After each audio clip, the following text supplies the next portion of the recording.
Hi everyone. It all began innocently enough. Emily's best friend Natalie was getting married, so they organized a bachelorette party in Miami. Emily told me with a disarming smile as she packed her suitcase that it would only be 2 days. We'll drink cocktails, visit the beach, and commemorate Natalie's final days as a single woman. Nothing crazy. I laughed and kissed her goodbye without thinking about it. After all, we trusted each other, or so I assumed. When Emily returned, something seemed off. I couldn't put my finger on it at first. She was quieter than usual, distracted almost, as if her mind was far away. Her phone buzzed while we sat on the couch that evening. She quickly grabbed it, laughed nervously, and placed it face down on the table. "Who was that?" I asked casually. "Oh, just Natalie," she replied too quickly. She's still giddy from her trip. I did not push.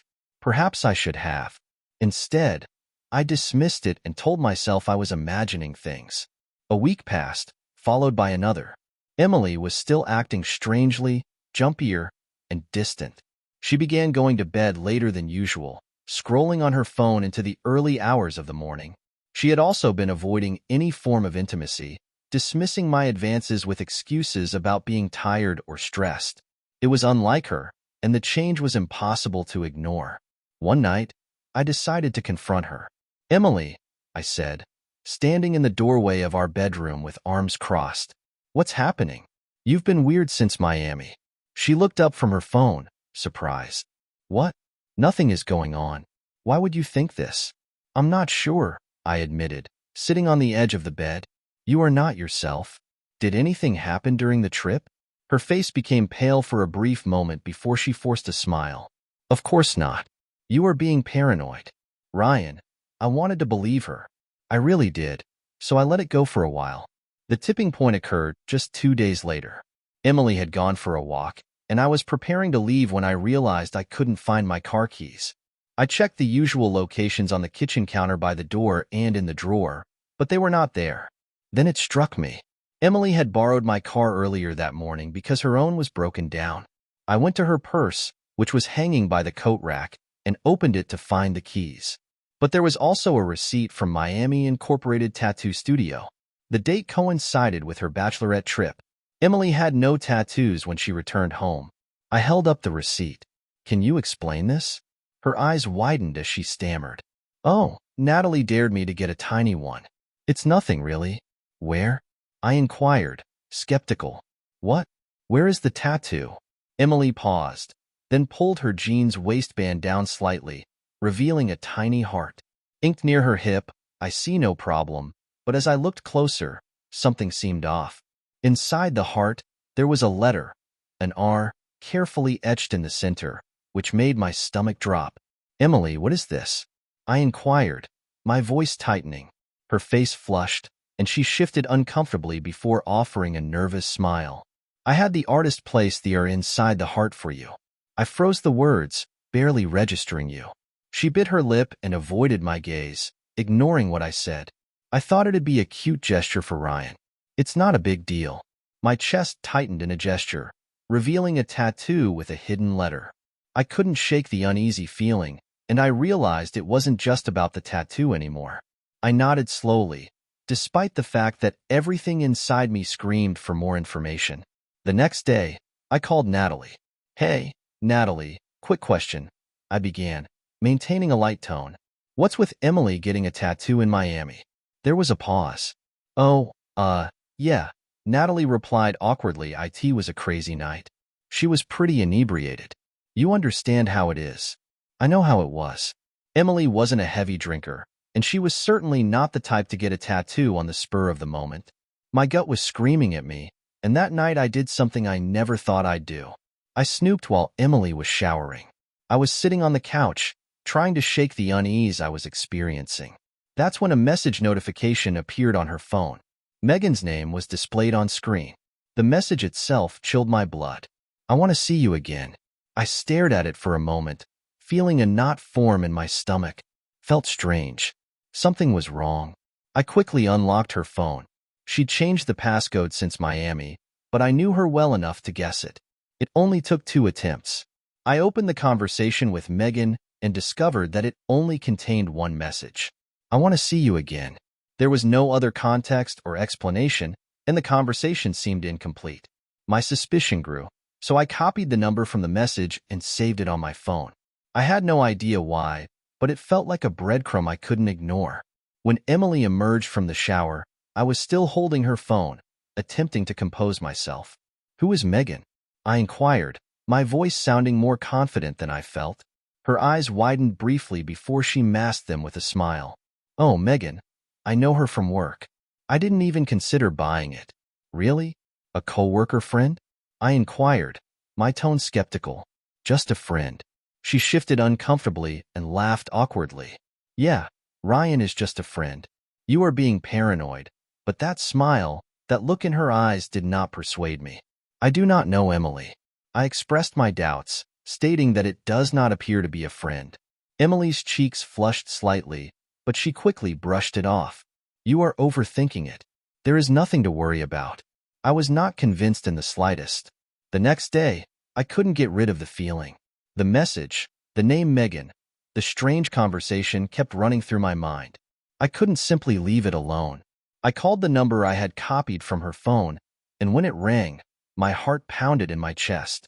After a few rings, a man answered. "Hello." I swallowed my voice, barely holding it steady. "Hello, I am looking for Megan." The man stopped for a moment. "Megan? There is no Megan here, man. You must have the incorrect number." I probably froze. I muttered, feeling the blood draining from my face. "Sorry for bothering you." I hung up. The weight of what had just happened sank into my gut, demanding answers. I couldn't leave it alone. I needed to know. Emily had fallen asleep on the couch that night, exhausted after a long day. Her phone was sitting on the coffee table, just a few feet from me. I knew it was wrong, but I couldn't control myself. I grabbed it, silently praying that I would find something to explain everything. I quickly unlocked it, my hands trembling.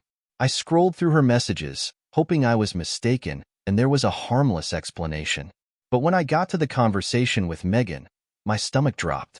The messages were hidden, as if she had intentionally archived them so I wouldn't find them. I tapped to start the conversation, and the first thing I noticed was the date. The weekend she was in Miami. Megan's first message was clear. "Last night was amazing. I can't stop thinking about you. Cannot wait to see you again."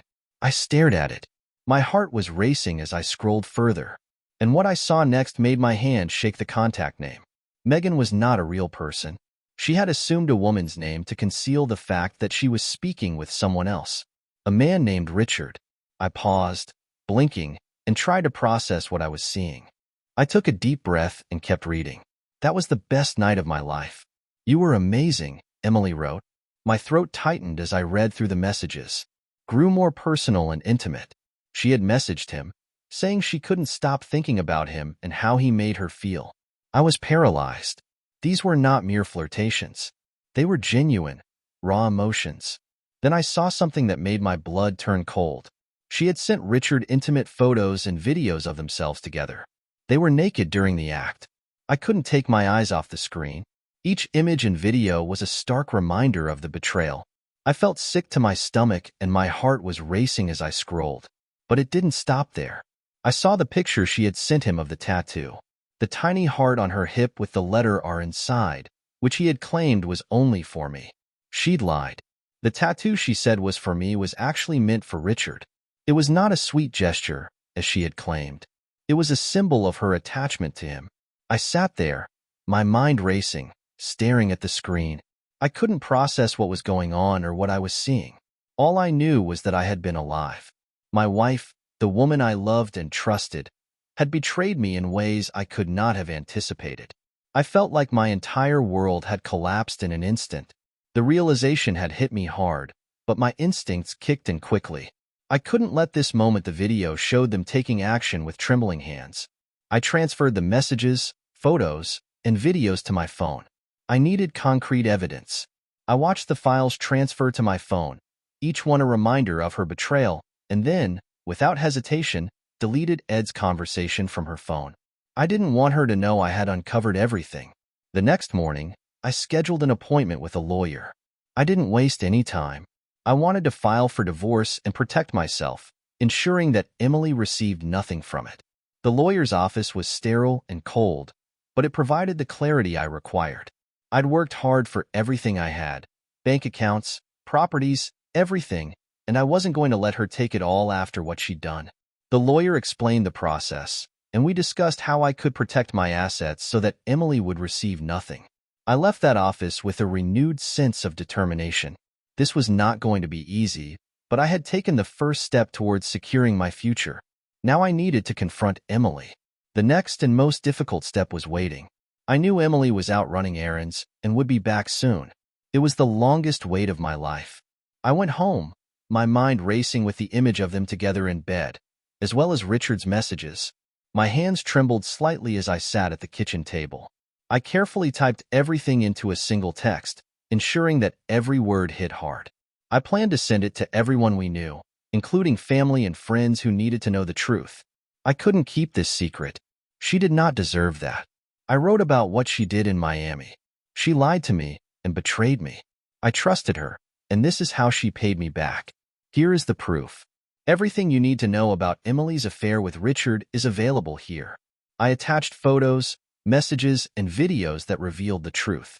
My thumb hovered over the send button, wondering what would happen next as she walked in. I'd confront her, and the truth would come out. I waited, time dragging on, until the sound of the front door opening broke the silence. My heart skips a beat. Emily had returned home. I took a deep breath, calmed my nerves, and sent the message containing the evidence to our closest friends before turning to face her.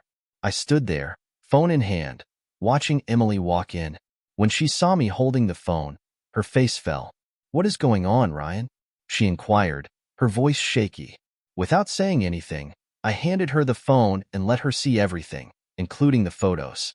The videos, the texts, the betrayal was right in front of her. Undeniable. "Emily, what's this?" I demanded with my voice. Her eyes, filled with rage and disbelief, flickered between the screen and the floor, unable to meet mine. "I can explain," she stammered. "Please, Ryan, explain." I spewed disbelief and took over. "You've been lying to me the entire time. Is this what you did behind my back? Who is Richard?"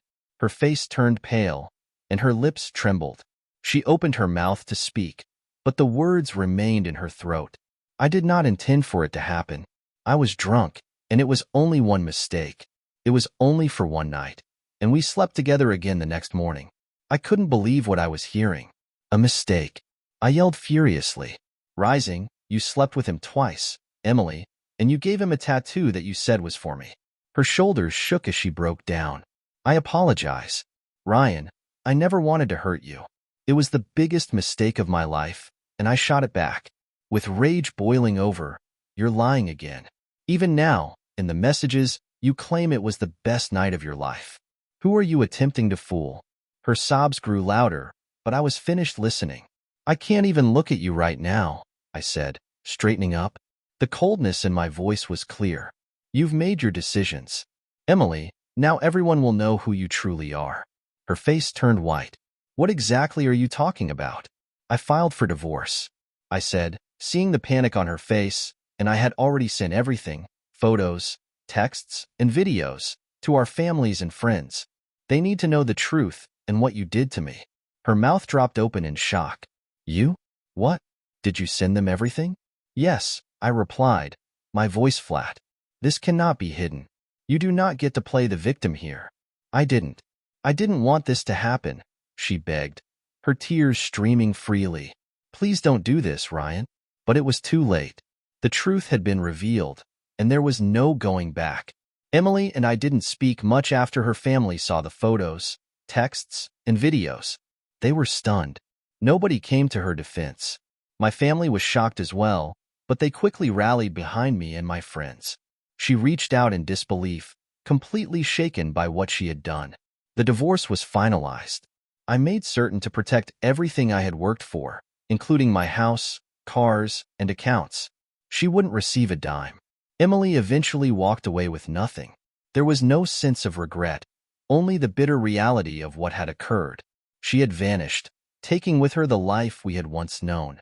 Time passed, and the pain gradually subsided.